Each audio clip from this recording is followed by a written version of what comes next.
This guy is running this huge publishing company. I mean, not Doubleday huge, but in its own way. It's a major publishing company, major small publishing company. And he's writing 40 books. How do you do that? I can barely get through my email. You know? Well, I'll be Okay. I always say that to him. How do you do this? Yeah. Well, why do you do it?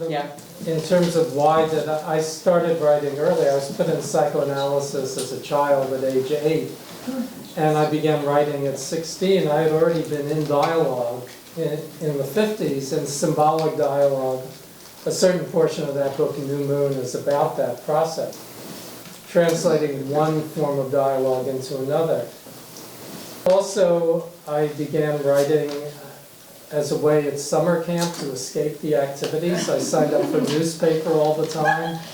After a while, I began to realize that you could have a dialogue with transcendent beings, and that was the most important dialogue you had in a way. And it replaced things like the prayers you were taught I was taught in childhood to say. I recently got an email from somebody in New Zealand, which pretty much expressed it in a way that I really enjoyed.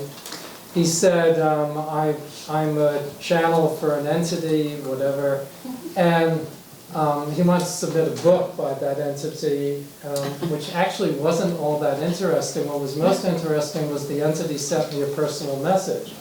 Believe it or not, he said that he and others had enjoyed my work a lot, and I should know that it would not be significantly read in my lifetime, but that it was being appreciated by them.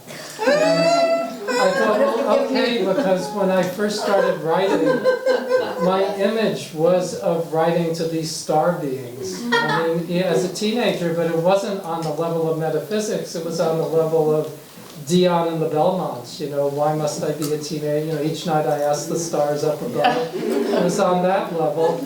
And if you look at New Moon, it's filled with those old rock and roll lyrics with their star images and angel images. And I think you do write, I think, to me anyway, I write to those beings. And it's a way of keeping the faith with them and being in touch. Oh, I like that. That's a new question. I mean, new answer. I like that answer. All right. And I was going to ask you, right off the top of your head, are there particular quotes that you use all the time? This is Castaneda, Journey to Ixtlan. In a world where death is the hunter, my friend, there is no time for doubts or regrets. There's only time for decision.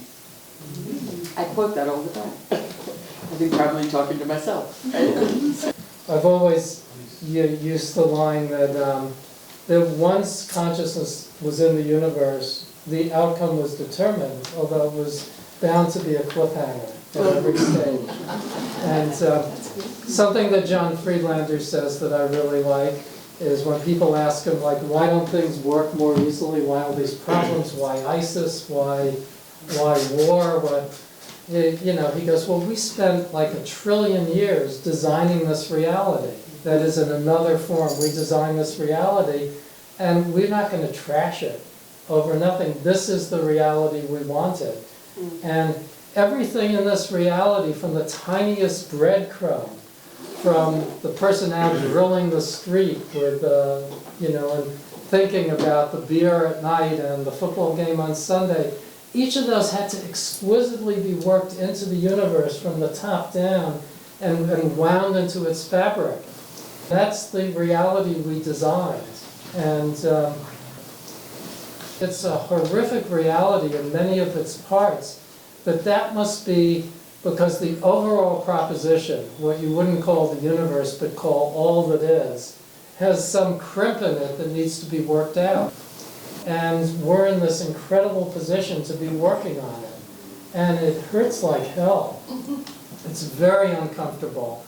And yet, apparently we're the ones either who were chosen to do it or who chose to do it, or it's the same thing. That reminds me of something I heard once, that 9/11 wasn't the work of some few crazy people, but it was the manifestation of all our negativity. Do you know about the Princeton University random number generator? Yeah. Yeah. Before the whole event began, they went off the charts generating non-random numbers. and it continued several hours past the last of the Wow. events, which would indicate, just in a very simple sense, that I think two things. One, that consciousness is real, that it has concrete effects, and second, that time does not flow one way. Wow. In fact, I think our relationship to time is that we're kind of inoculated into time. And that the solution to many of the metaphysical questions that have no answer is that the universe does not have time in it. Yeah. I mean, that all that is does not have time in it. All of this is happening simultaneously. And when I've spent, it's not a book, but I've been working with other authors to put together something on reincarnation, including some of the more provocative recent accounts. The James Leininger story, many of you may know that, the boy in Louisiana who remembers substantial portions of the life of an Air Force pilot who crashed in World War II. That's in a whole book called Soul Survivor. And then there's another book called, I think, A Soul Remembers Hiroshima, about a Texas woman who can tell you all the events in Japan leading up to and during Hiroshima. And then there are, of course, the 3,000 cases of Ian Stevenson, which are scattered across various books. What I've come to feel is that reincarnation is probably not the best model because it's too linear and too inside time, and that it's much more Sethian. It's much more that all these lives are linked at a much more complex level, and they're happening simultaneously, and then there are bleed-throughs of one life into another. And even Seth proposed that the reason why Jane Roberts was picking him up was that Jane was another form of him in a future lifetime, which predisposed her to be on that wavelength.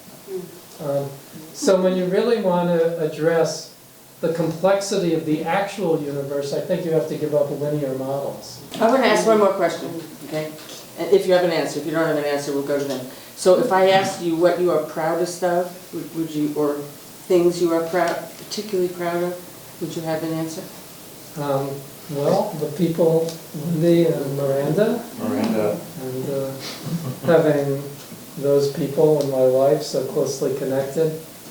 But you know, I have this list that I made years ago, and coming from a family where both my mother and brother committed suicide, and my sister is suicidal now on a daily basis, I generally consider survival every day the biggest accomplishment.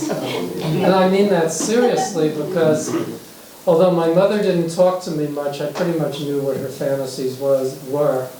That already is 30 years ago, or longer, 40 years ago. And my brother was 10 years ago, but they both were around the same age, in their mid-50s.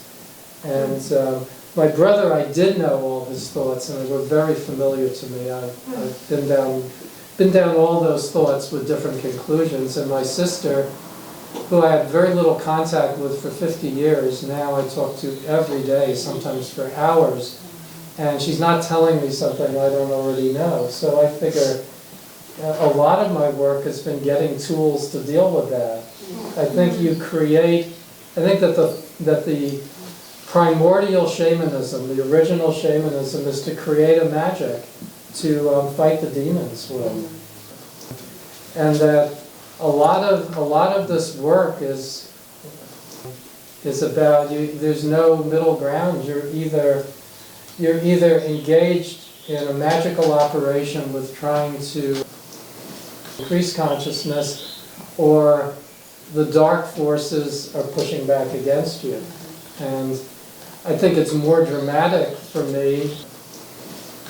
I've watched it in my family, and very clearly in the case of the other people in my family, in which, at least the family in which I grew up, they did not push back very hard against the dark forces ultimately. And so I think finally that's what I'm most proud of. Lindy and Miranda and the non-present Robin, our son, are probably very close second. Excellent.